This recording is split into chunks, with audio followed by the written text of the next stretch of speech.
Welcome back everyone, I'm Straatien and this is the Division 2. If you enjoyed the video, let me know by hitting that thumbs up and dropping a comment below. If you haven't already, consider subscribing to the channel where I do gaming news, reviews, and I cover Division 2 content. You can also catch me on Twitch, that is twitch.tv/straatien, every Saturday starting around 11 a.m. Mountain Time. So today we are just going to review the state of the game that happened this morning, simply by the order in which they presented it. I will just start off by saying it was another short and uninformative show, sadly.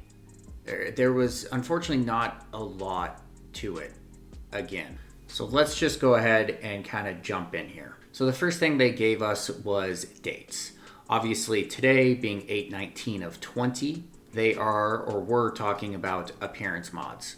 Next week's State of the Game happening on 8/26 of 20, they are going to be reviewing Rainbow Gear. And the following week, 9/2 of 20, they are going to be talking about Skyscraper.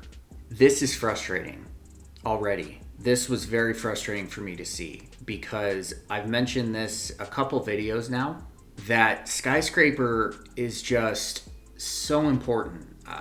I don't think, or I don't feel like they are really grasping how important Skyscraper is to this game. Skyscraper needs to be good. I've mentioned this a couple times and I'll mention it again. It has to be good. It needs to be damn near perfect. And presenting this and talking about it on 9/2, I feel like is it's very ballsy. It's just by 9/2, that's 2 weeks from now, which means 2 weeks closer to the title update. Because as far as I still know, Skyscraper is going to be dropping with TU11, and TU11 is coming in hot, man. It's coming in fast. We will be seeing TU11 very soon.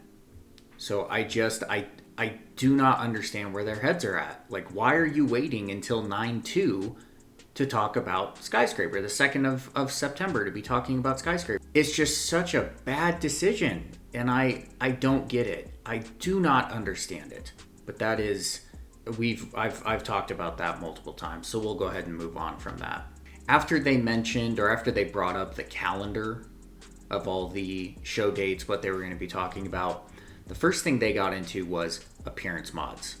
And I say real quick because, unfortunately, it was also real quick in the show. They did not talk about much. They gave us the basics of appearance mods, but if you didn't watch the show, I promise you're not missing much. It was quite literally a maybe 2-minute, if that, presentation. So appearance mods, what are they? How do they work, etc.? So appearance mods are going to allow you to change the appearance of your gear. These changes will be physical in appearance, so they will not change the color like what we already have. They will be different. So we will be getting an additional appearance slot on all gear to change its physical appearance. So now you will be able to do both. You will be able to change physical appearance and color on the fly. Once you obtain the gear set, you can mod it. So they talked about, or they said gear set specifically, and that does raise some questions for me. Will we be able to, say, get a piece? If we get the Foundry Bulwark piece, chest piece, if we get the Foundry Bulwark chest piece, will we be able to then scrap it and use it as a appearance mod? Because when they say gear set, that makes me instinctively think that we have to have the whole set before we can actually modify it and change the look of our gear.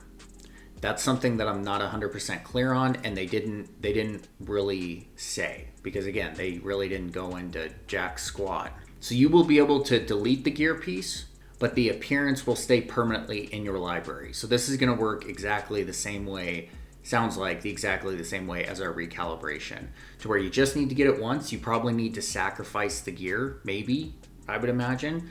So if you get a Foundry Bulwark chest piece, you probably need to dismantle it, and then it will permanently be saved into your appearance mod library. No appearance mods will be available for exotics. This is expected. I'm okay with that. That's fine. And they're also saying that appearance mods will be available to everyone, regardless of whether you have the Warlords of New York expansion. So I mean that's good in the sense that they're giving this to people that may not have the expansion. Honestly, I'm kind of at the point now where I'm like, if you don't have the expansion, you're probably just not playing the game. So I don't know. Maybe that's just me, but I understand the controversy with Warlords of New York, and I understand why people didn't buy it. But honestly, at this point, if you don't own it, you probably just don't play the game. So it's good that they put it in there, but I'm also kind of just like, it doesn't mean much. So after appearance mods, that was kind of the gist of the show. They went over a couple other small things. They went over reanimated.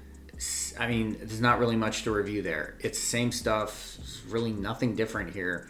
It is quite literally a copy and paste from last season. So there's really nothing there. Very similar to what's actually going on. Same situation as the Huntsman League that we're facing right now, where it's the same copy and paste. Next thing they went into was agent highlights. This was actually kind of cool. I will give this one some credit because this was entertaining. This was honestly the first agent highlight that I can think of that I was actually entertained by. So they showed this guy's custom PC build, and it was a Division PC build, and it was very cool. He had some really cool water cooling, really well cut tubing on the water cooling. He had 4 sticks of RAM on it, lots of RGB. It was a very beautiful PC, very, very good to look at. So I will give him credit for that. So then after kind of going through some nonsense, absolute useless questions in the chat, I think everyone thought that they were going to avoid this, but they did actually bring up, probably because it was absolutely flooded in the Twitch chat, they finally brought up the raid investigation. Now, once again, just like unfortunately everything else in the show today, they really didn't say anything. They didn't say anything productive about it. Gohan was able to confirm that it was in fact data mined, but that's literally it. Now, I'm calling bullshit on that. It wasn't data mined. It was leaked by Hamish. I mean, we can't say that definitively, but let's stop avoiding the elephant in the room here. It was leaked by Hamish. Let's just go ahead and I think we can all agree on that. It was leaked by Hamish. And that was literally it. That was it for State of the Game today. This was just so bad. Like, I can't even put into words how disappointed I am with the team and with State of the Game today. It legit feels like they have no idea, like zero idea what they are doing with their own game. And I don't get it. I don't understand it. I really don't know what the hell is going on with that team, with the dev team, with Massive. I would really love to know like a day in the life. What the hell are you guys doing every day? Because it seems like you are not getting shit done. So I'm just not sure. Yannick doesn't even look like he wants to be on the State of the Game anymore. He just looks pissed. They're clearly trying to avoid chat. They're trying to avoid the big questions because they know they're not getting anything done. They're not doing anything about anything, and they know it. And it's becoming more and more apparent as the videos go on. It's very unfortunate. I guess we will have to see what happens in the coming weeks. Rainbow Gear, I'm really hoping next week is not a 20-minute State of the Game again, but it might be. And with Skyscraper on 9-2, that show better be like a 40 to 50 minute show. They need to be giving every tiny detail about Skyscraper. They cannot hold back. They cannot hold back data or hold back information. They need to give us the full gist of Skyscraper. 9-2, the State of the Game on 9-2, it needs to be good. It needs to be full. It needs to have the content that we are looking for. They need to stop avoiding all of these questions.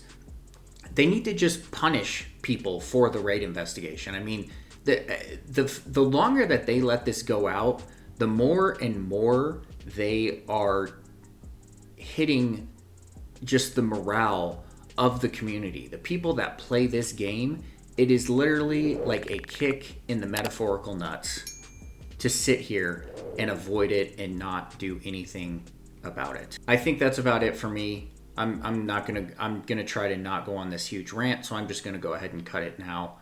Thank you so much for watching, everyone. Have a wonderful day.